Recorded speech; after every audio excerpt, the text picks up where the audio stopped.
Dear Katie, so much has changed, even just since you've been away.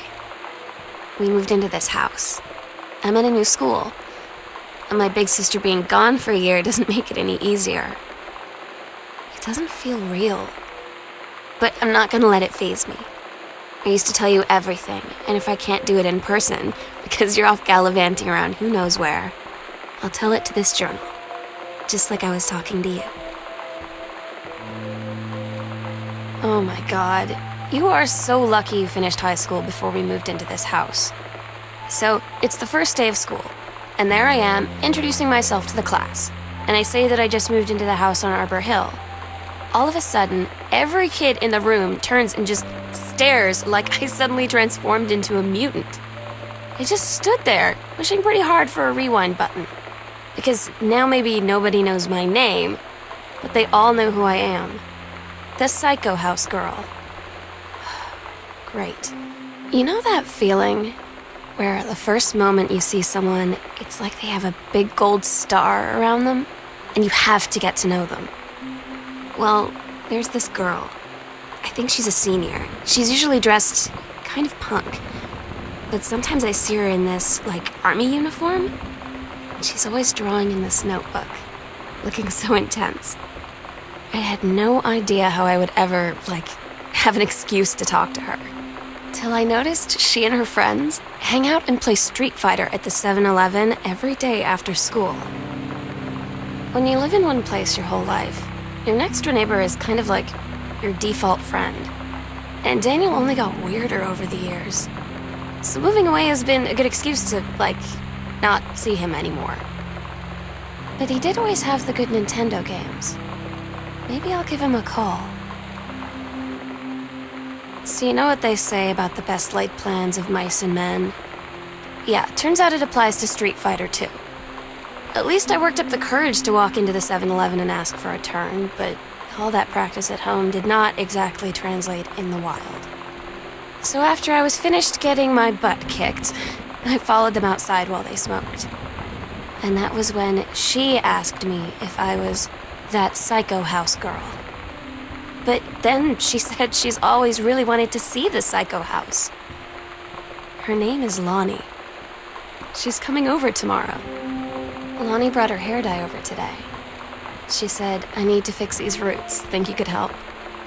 Dyeing hair is weirdly intimate. I don't know if I've touched someone else's scalp before. It's pretty intimate, right? It felt intimate. We looked into the mirror together after, and I expected her to say something about how it looked crappy or good or whatever. But that's when she said, "You're so beautiful." And she was looking at me. Right in that moment, I wanted to say something, but I waited, and the moment was gone. Sometimes you just have to lie to Mom and Dad. Like when Lonnie asked me to see a band with her and stay over at her friend's place in the city after. That's a lie to Mom and Dad situation. But it was so worth it. The girls on stage were just so loud and real and awesome. And everybody was moving together like one huge tide of sound. Between two songs, Lonnie leaned over and said, "How do you like your first show?" I was so happy. I felt tears starting in my eyes. And then she up and hugged me. I think she could tell.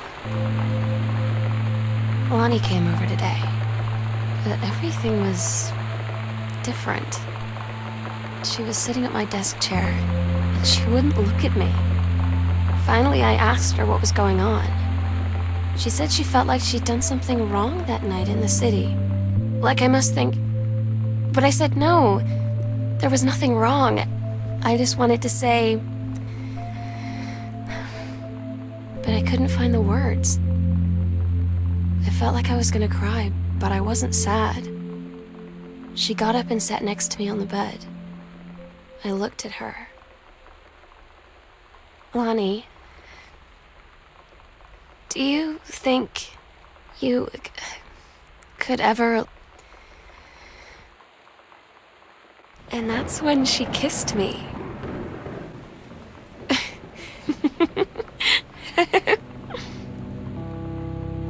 It's different now. I mean, we still hang out all the time like before.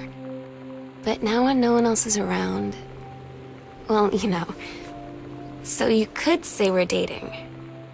But it's secret. Secret dating? I don't know. I mean, I guess that's the real difference.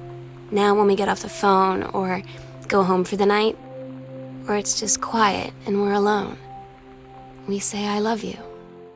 I'm so stupid sometimes. I was telling Lonnie that I got into my college summer program thing, and I was all making plans like, you should come visit me, stay in my dorm room. But she said, Sam, I ship out on June 6th. I was like, ship out? To where? She said, to basic training. What did you think I was doing all that ROTC stuff for? I guess she's been planning to join the army right after high school since she was like 12. And I guess she's really going to do it. So I was like, after graduation, I'm just never going to see you again? She said, let's just have fun while we can. Todd's band lost their singer. Todd said he sucked. Lonnie said he got sick of Todd's shit, and he was complaining about needing a new singer. So Lonnie was like, I can sing. And they were all kind of like, you can? And she was like, probably. But she's been rehearsing with them for like a week now. And I finally got to see them play in Todd's basement today. And she's actually really amazing. I feel so proud when she's on stage. It's incredible being in awe of someone you love. So everybody knows it's like a temporary situation till she ships out in June. But till then, I'm gonna be at every single show. They tell you to stick with the group on field trips, Katie. There's a reason for that. Lonnie and I snuck off on the side paths at Multnomah Falls and got a little lost. Okay, a lot lost. Like, for hours. Right before the bus left, we found a trail and came running down the path, soaked and covered in mud, shouting for the bus not to leave. The school called home. Mom and Dad said, you didn't get into trouble like this before you met that Lonnie girl. But I don't think they know about us. The kids at school, though, I'm really afraid that's a whole other story. Stick with the group, Katie. Stick with the group. I don't get Lonnie sometimes. Like, her band, and our zine, and her hair, and everything are all anti-authority. But I watch her in JROTC, and she's doing drills in perfect formation, following orders, no question. And there's all this stuff in the news about don't ask, don't tell. Like, she's going to join the army and then have to lie about who she is. She said they don't need to know what they don't need to know. Like it was no big deal. This from the girl who trashed her locker to, like, defend my honor. I've learned when to stop arguing, though. I don't think Lonnie even gets Lonnie sometimes. I had an interesting talk with Mom and Dad tonight. One you were never gonna need to have. I mean, you've known, right? I've known. I've known since, like, She-Ra. Mom and Dad didn't, I guess. But they saw the zine and the stuff on the locker, and they were like, is there something we should know about you and Lonnie? And so here's the thing. I was prepared for them to be mad, or disappointed, or start crying, or something. But they were just in denial. You're too young to know what you want. You and Lonnie are just good friends.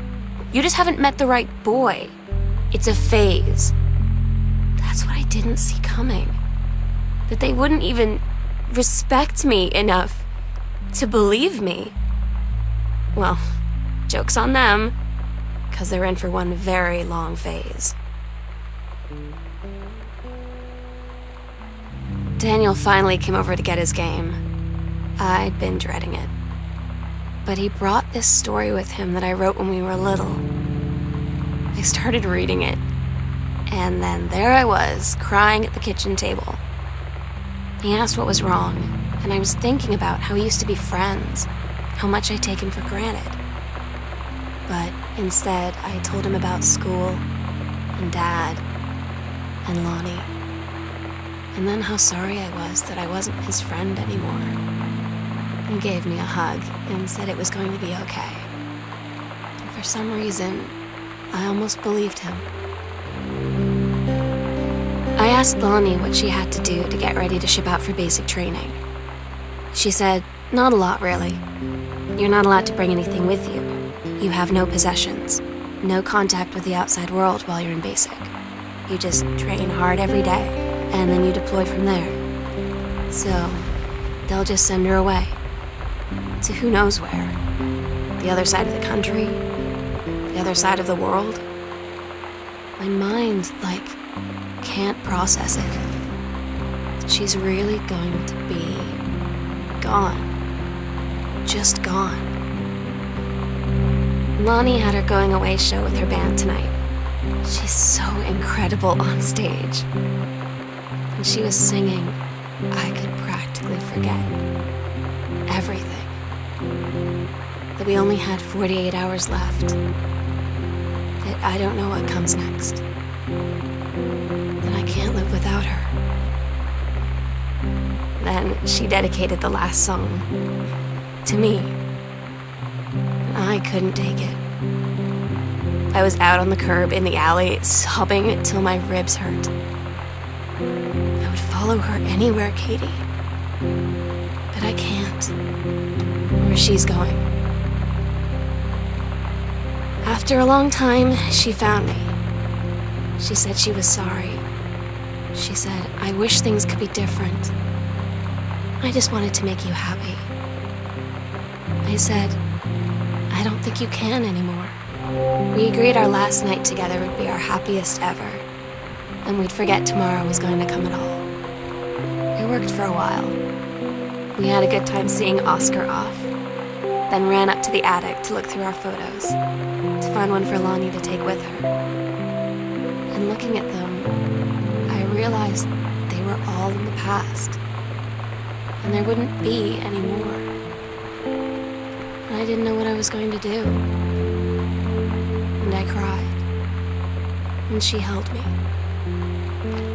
She said she knew it was hard, but life would move on. I said I didn't want my life to keep moving without her. That's when she cried too.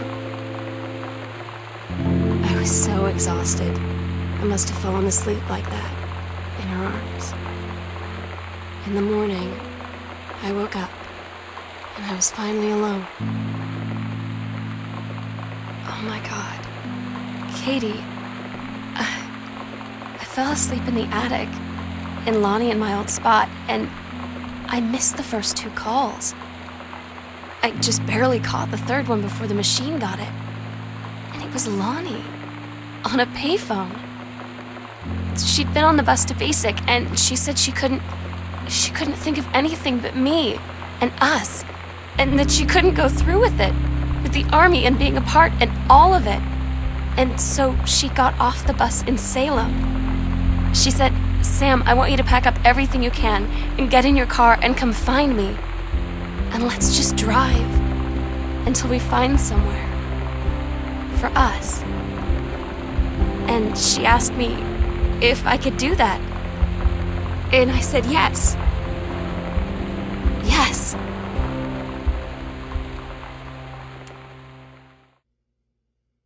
Katie, I'm so sorry that I can't be there to see you in person, that I can't tell you all this myself.